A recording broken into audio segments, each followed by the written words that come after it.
Trump officials vow crackdown on left-leaning groups after Charlie Kirk killing. Washington angered in the wake of Charlie Kirk's assassination. Trump administration officials say they're planning to use every resource available across the federal government to target left-leaning organizations they contend are promoting political violence.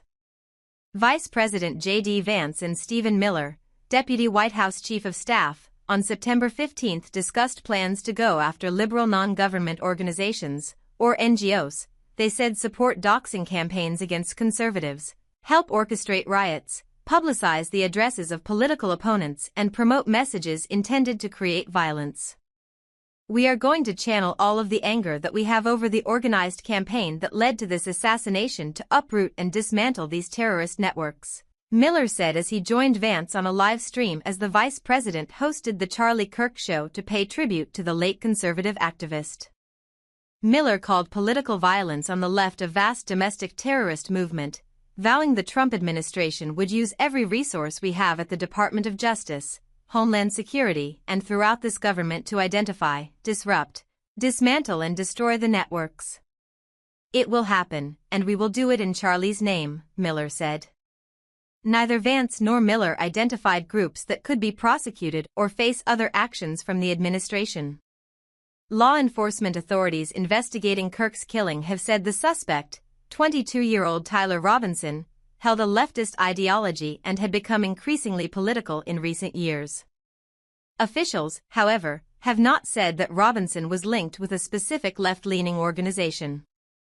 Crazies on the far left are saying, "Oh, Stephen Miller and J.D. Vance, they're going to go after constitutionally protected free speech," Vance said. No. We're going to go after the NGO network that foments, facilitates, and engages in violence. Violence is not okay in our system, and we want to make it less likely that it happens, Vance said. Democrats have accused Trump and his allies of ignoring violence on the political right by condemning only violence on the left following Kirk's death. Instead of uniting the country, they say Trump has politicized efforts to fight political violence. And critics have warned the administration's threats to broadly target liberal organizations could turn into efforts to quiet opposition. The murder of Charlie Kirk could have united Americans to confront political violence. Instead, Trump and his anti-democratic radicals look to be readying a campaign to destroy dissent. Senator Chris Murphy, Democrat Connecticut, said in a post on Miller said the final message the 31-year-old Kirk sent Miller before his death was a call for an organized strategy to go after the left-wing organizations that promote violence in this country. "I will write those onto my heart and I will carry them out," Miller said. President Donald Trump last week quickly blamed Kirk's death on heated rhetoric from the radical left, calling it directly responsible for the terrorism that we're seeing in our country today. In addition to Kirk's fatal shooting, Trump and his allies have pointed to the president's own assassination scares last year, the New York City slaying of United Healthcare CEO Brian Thompson in 2024 and the 2017 shooting of Representative Steve Scalise, Republican Louisiana, during practice for the congressional baseball game as examples of violence from the left.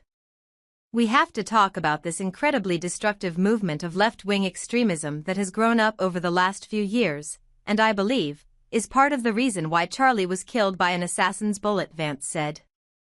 Trump, Vance, and other members of their administration have made little mention of other examples of political violence from the political right, including the June assassination of Minnesota State Representative Melissa Hortman and her husband, the home attack of Nancy Pelosi's husband Paul Pelosi, the April home arson targeting Pennsylvania Governor Josh Shapiro, and the January 6, 2021 attack on the Capitol by Trump supporters.